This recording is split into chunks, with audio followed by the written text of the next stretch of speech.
যে বিষয়ে কথা বলছি আমরা ঈদ পুনর্নবীকরণে, সেটা আমাদের খুলনা বিভাগীয় প্রেস ক্লাবের আনুষ্ঠানিকভাবে একটা অনুষ্ঠান হবে যশোর গদখালি। সেই ব্যাপারে আমরা আলোচনা করলাম। আলোচনা মোটামুটি আমাদের প্রেসিডেন্ট আছে, আরও প্রেস ক্লাবের সবাই আছে এখানে কম বেশি। সব থানার সাথেই কথা হলো, কুমারখালী, ভেড়ামেড়া, দৌলতপুর। সার্বিকভাবে আলোচনা শেষ করার পরে এখন আমরা শেষ করে দিচ্ছি মিটিং। এখন বিষয় হলো ওই ব্যাপারে আলাপ হলো যে আমরা কিভাবে এখান থেকে যাব, কারা কারা যাবে, কতজন যাবে, সার্বিক বিষয় নিয়ে। এবং এর সাথে দেখা যাচ্ছে আমার প্রেসিডেন্ট সাহেব আবার ক্যাপের কথা বলছিল, যেহেতু এগুলো একটা ব্যাপার আছে, এগুলো সব কমপ্লিট করা হচ্ছে। আর ইনশাল্লাহ আমরা ঠিক টাইম মতো কুষ্টিয়ার থেকে চলে যাব। সবাই যারা যাবেন আমাদের সাথে অবশ্যই টাইম মেনটেন্যান্স করে ঠিক টাইমে আমরা যশোরে পৌঁছাবো। সকাল 8টার সময় কুষ্টিয়ার থেকে রওনা দেবো। 4 তারিখ, 4 তারিখে সকাল 8টার সময় কুষ্টিয়ার থেকে রওনা দেব আমাদের পরিমল টাওয়ারের নিচতলা 4 তলার থেকে। আমরা যেহেতু নিচতলায় আসবেন সবাই, আমরা ওখান থেকে সবাই একসাথে চলে যাব ইনশাল্লাহ। এ বলে আমি শেষ তো। সর্বোচ্চ 15 দিনের ভিতরে আমরা ইনশাল্লাহ শুরু করব ডিশ লাইনে এবং হলো মানে মিডিয়াতে, সর্বোচ্চ মিডিয়াতে দেখা যাচ্ছে যেখানে যেভাবে চালু করার দরকার চলবে। আর প্রথম কথা, এসকে টিভির যেদিন অনুষ্ঠান 15 দিন হতে পারে বা এর আগেও হয়ে যেতে পারে, তবে 15 দিন আমরা একটা টার্গেট নিয়েছি যে 15 দিনের মধ্যে ইনশাল্লাহ আমরা সর্বশেষ কাজ করে ফেলবো সব।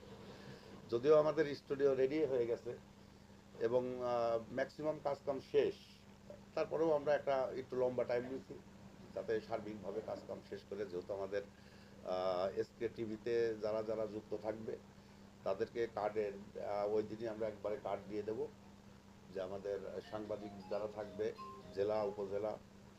এবং আমাদের সাংবাদিকতার ভিতরে একটু ভিন্ন কিছু থাকবে, কালকে বলছিলাম সেটা, যে এটা আজকেও বললাম যে আমাদের সাংবাদিকতায় বাধ্যকতা থাকবে সাংবাদিকদের, কোনো মিথ্যা তথ্য দেওয়া যাবে না, মিথ্যা কোনো সংবাদ ছাপানো যাবে না, দেয়া যাবে না, সত্যর উপরেই থাকতে হবে। এবং আমরা আমাদের কোম্পানি থেকে সাংবাদিককে বেতন দেব। যার কারণেই মোটামুটি আমাদের এসকে টিভি একটু ভিন্ন সব টিভির চাইতে আলাদা আমরা মনে করছি, সেইভাবে আনুষ্ঠানিকভাবে শুরু করব। এবং আমাদের যেদিন উদ্বোধন করব সেদিন আমরা ইনশাল্লাহ জামকালোর অনুষ্ঠানের মাধ্য দিয়েই আমরা শুরু করব ইনশাল্লাহ।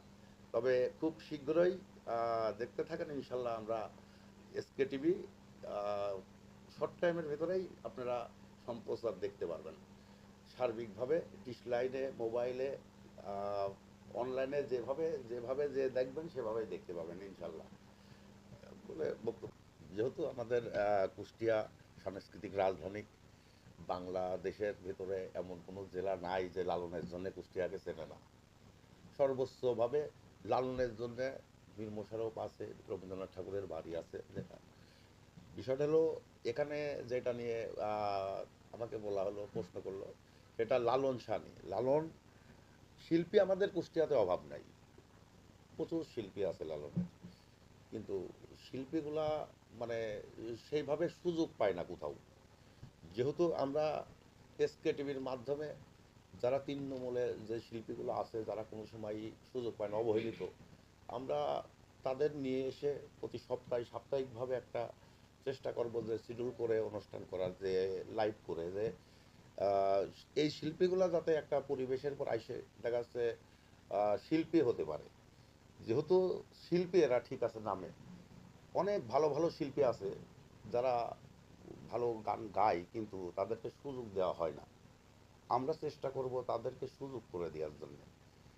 আর যেহেতু আমাদের সাংস্কৃতিক রাজধানী কুষ্টিয়া, সেই ক্ষেত্রে আমরা যখনই তৃণমূলের থেকে তুলে নিয়ে আসবো, যখনই যে শিল্পীগুলোকে আমরা একটা নিয়ে আসি, অবস্থান করে দিতে পারবো, তাহলে আমাদের আহ, জেলাতে যেই সব শিল্পী তারা আরও আগ্রহ দেখাবে যে না, আমরা ভালো কিছু করব। সেই ক্ষেত্রের উপরে লালন শাহ, মাঝার, যেহেতু একটা মানে আলোচিত বিষয়, যেহেতু এমন কিছু নাই যে ওখানে অনুষ্ঠানের সময় এমন কোনো শিল্পী নাই যে আসে না। একদম আমার নিম্ন শ্রেণীর থেকে শুরু করে সর্বোচ্চ শিল্পীও আসে। তো ওই শিল্পীর সাথে যাতে আমরা তৃণমূলের দিকে নিয়ে যাওয়ার পরে যাতে এরাও ওই মঞ্চে গান গাইতে পারে, মানে সেরকমভাবে একটা এসকেটিভি চেষ্টা করবে যে না, এইসব অবহেলিত শিল্পীও এখন মঞ্চে উঠে গান গাবে ইনশাল্লাহ। সেভাবে আমাদের এসকেটিভি চেষ্টা করবে, আমাদের সাংবাদিকরা খুঁজে নিয়ে আসবে ওই গ্রামগঞ্জের দিকে যারা অবহেলিত হয়ে আছে এখন, ভালো গান গায় কিন্তু চান্স নাই, সুযোগ নাই, সেটা এসকেটিভি সুযোগ করে দেবে ইনশাল্লাহ। পাশাপাশি শিল্পকলা নিয়ে কথা, পাশাপাশি শিল্পকলা একাডেমি নিয়ে, আর শিল্পকলাতে অনেক প্রোগ্রাম হয়, অনেক অনুষ্ঠান হয়, অনেক টিভি চ্যানেল কিন্তু প্রোগ্রামগুলো মানে কাস্ট করেন। সেক্ষেত্রে কুষ্টিয়া শিল্পকলা একাডেমি নিয়ে আপনার প্ল্যান? কুষ্টিয়া শিল্পকলা একাডেমিতে নিয়মিতই অনুষ্ঠান হয় আমাদের কুষ্টিয়াতে। হয়তো আমাদের সাংবাদিকরা টিভি চ্যানেল দেখায় না, যায় না, এই জন্যেই দেখতে পায় না মানুষ। কিন্তু আমাদের একাডেমিতে অনেক অনুষ্ঠান হয় যেগুলা হয়তো বা মানুষ বোঝেই না যে ওখানে শিল্পকলাতে এত বড় বড় অনুষ্ঠান হয়ে যাচ্ছে। আমাদের এসকে টিভি অন্তত নিয়মিত সবসময় চেষ্টা করবে যে ওখানকার অনুষ্ঠানগুলা যাতে নিয়মিত এসকে টিভিতে দেখানোর জন্য, এবং ধারাবাহিকতাভাবে ওখানে যে অনুষ্ঠানগুলো হবে আমরা প্রতিটা অনুষ্ঠানে দেখানোর চেষ্টা করবো এসকে টিভিতে ইনশাল্লাহ। এসকে টিভি, তাহলে বলা যাচ্ছে এসকে টিভি শুধু সংবাদ মাধ্যম না, বিনোদন এবং মানে সার্বিক নিয়ে কাজ করবে। এসকে টিভি সার্বিক কাজ তো অবশ্যই করবেই, এবং ওই যে যেটা বললাম আর কি, যেহেতু আমাদের রাজধানী এর সাংস্কৃতিক এটার উপরে সর্বোচ্চ জোর থাকবে। তারপরে এখানে দেখা যাচ্ছে চাউলের কথা আছে, যে চাউলের মিল আছে অনেক, বললো যেটা আমাদের সভাপতি ভারপ্রাপ্ত চেয়ারম্যান, এখানে চাউলের ব্যাপারে যেগুলা সেগুলা অনেক বড় বড় মিল আছে, যেটা বাংলাদেশের ম্যাক্সিমাম জেলাগুলাতেই আমাদের এখান থেকে চাউল যায়, যেগুলা কুষ্টিয়াতে দেখা যাচ্ছে বড় বড় বিজনেস যারা করেন তাদের দেখা যাচ্ছে এসকে টিভির মাধ্যমে মাঝে মাঝে সাক্ষাৎকার আমরা দিয়াবো, যাতে চাউলের বাজারটা ঠিক থাকে। চাউলের উপরে দেখা যাচ্ছে গরিব মানুষ আছে, তাদের দিক তাকাই হলেও দেখা যাচ্ছে বাজারজাতটা যদি আমাদের টিভির মাধ্যমে কিছুটা হলেও সহনশীল করে উনিরা যদি মনে করে যে না ঠিক আছে, আমাদের যেহেতু সারা বাংলাদেশ ব্যাপী ব্যবসা চলে, আমাদের অন্তত কুষ্টিয়া জেলার নাম রাখার জন্য ব্যবসায়িকভাবে উনিরা, আমরা চাবো যে আহ, নিয়মের ভিতরে রেখে ব্যবসা করতে। অনেক অসাধু ব্যবসায়িক আছে যারা বাজারকে নষ্ট করে, যাতে সামনের দিনে আমাদের এসকে টিভি নিয়মিত যোগাযোগ রাখবে, যারা অসাধু ব্যবসা করছে তারা যেন অসাধুভাবে ব্যবসা না করতে পারে এই ব্যাপারেও খেয়াল রাখবে। এবং এখানে দেখা যাচ্ছে যেগুলা অনৈতিক কাজ কাম আছে কুষ্টিয়াতে, যেগুলা করছে অনেক সময় অনেক টিভি ধরছে ধরছে না, আমাদের চ্যানেল সবসময় তুলে ধরবে এগুলা। এই ব্যাপারে আমাদের কোনো আপোষ নেই ইনশাল্লাহ, এই ব্যাপারেই।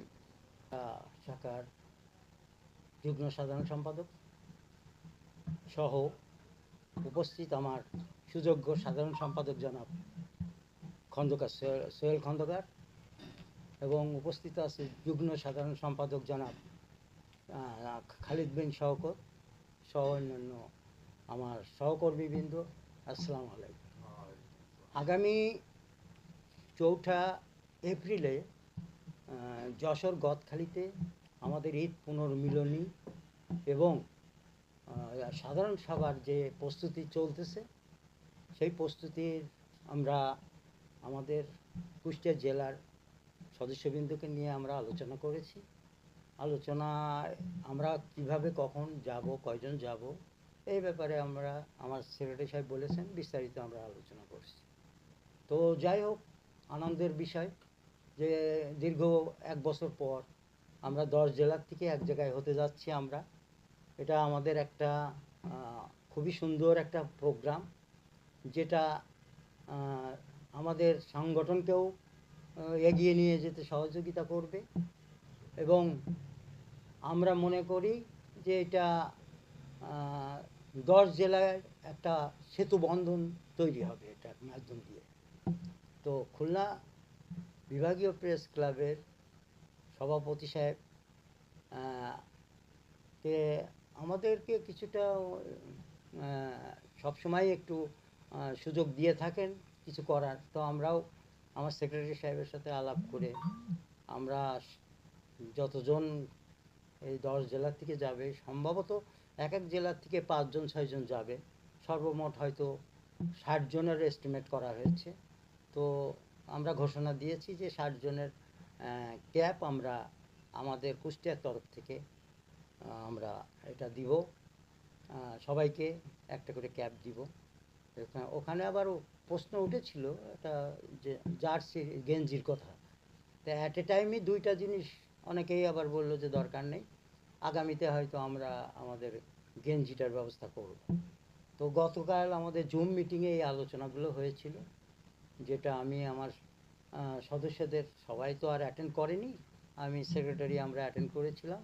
তো সেইটা আবার আমাদের জেলা কমিটির মধ্যে বসে আমরা আজকে সেটা আলোচনা করে এটা নির্ধারণ করলাম যে আমরা কতজন যাব এবং কিভাবে কখন যাব।